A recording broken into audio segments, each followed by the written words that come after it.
Hi, everyone. Thanks for checking in with this week's lecture. This week, we're beginning our 2-week reading of Paulo Freire's Pedagogy of the Oppressed. Before we begin, it's important to understand a little bit about the context of our author historically and also sociopolitically. Paulo Freire was a Brazilian intellectual from a middle-class family, born in the early 1920s in urban Brazil. Like in other colonized parts of the world, he observed much poverty in his own community. He was influenced by liberation theology, as well as the revolutionary movements of decolonization in Latin America and throughout the world. Paulo Freire was interested in understanding ways that we as leaders and educators can create spaces for liberation of the oppressed.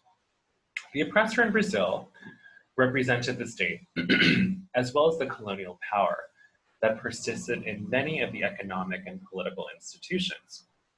Freire's pedagogical frameworks have been used in marginalized communities since then, and classrooms throughout the world, where the oppressed have named the conditions of their oppression, reflected through dialogue, and engaged in critical action to transform the conditions of their oppression.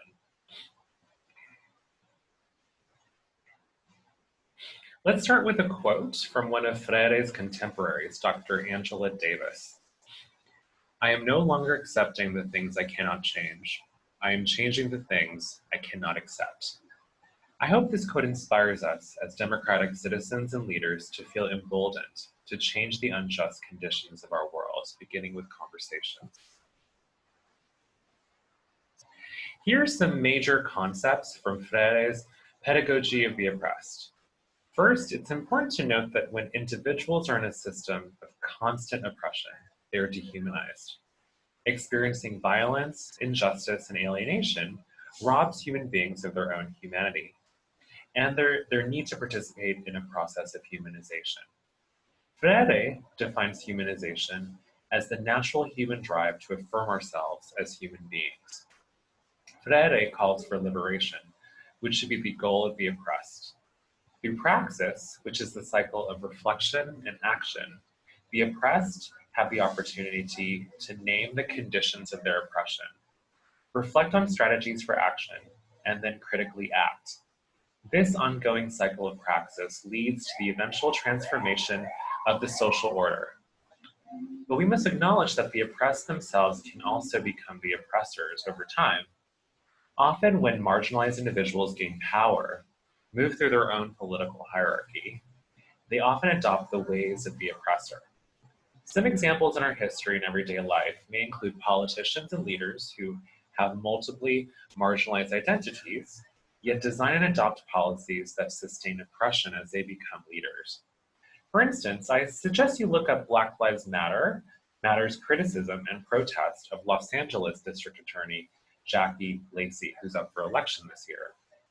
Jackie Lacey moved up a political hierarchy to become district attorney as a Black woman, navigating racism in what was a predominantly white legal world, yet has expanded programming and policies that has led to the increased policing and subsequent violence of Black communities in Los Angeles. Freire also discusses the banking method of education. This method of education has reinforced the oppressive conditions of the oppressed, because as human beings, as individuals ourselves, we learned that silence in action was safe. In many schools throughout the country, schooling includes a learning process where teachers deposit knowledge into the minds of their students. Knowledge is viewed as an object that teachers possess and that students lack. In this model, students do not learn critical thinking skills and thus become more like automatons, where they must adapt to the world rather than name unjust conditions and transform them and change them. Freire advocates for a co-creation model of learning, or co-creative model of learning, where educators and students work together to create new knowledge. Teachers are also students are also teachers, and we together participate in dialogues to name our unjust conditions, reflect on action, and then act together to change the world. This helps us achieve a critical consciousness, the capacity to critically name the unjust systems of oppression around us and then strategize.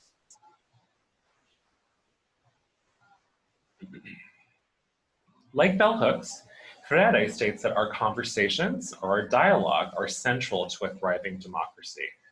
Through dialogue, Freire states that we must find liberation and meaning in our lives.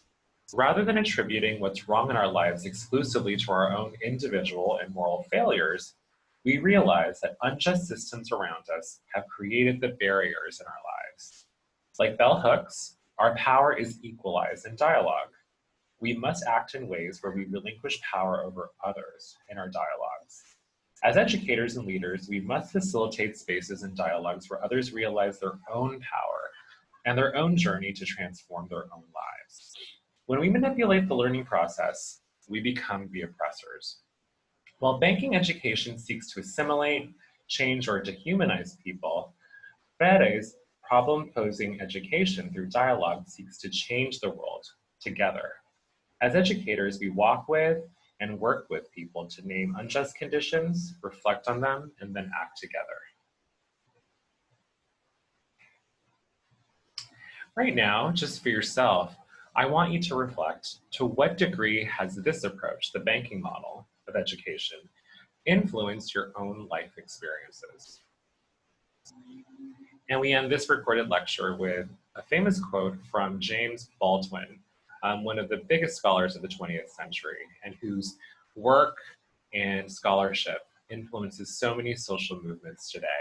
This quote is, "The paradox of education is precisely this, that as one begins to become conscious, one begins to examine the society in which he is being educated."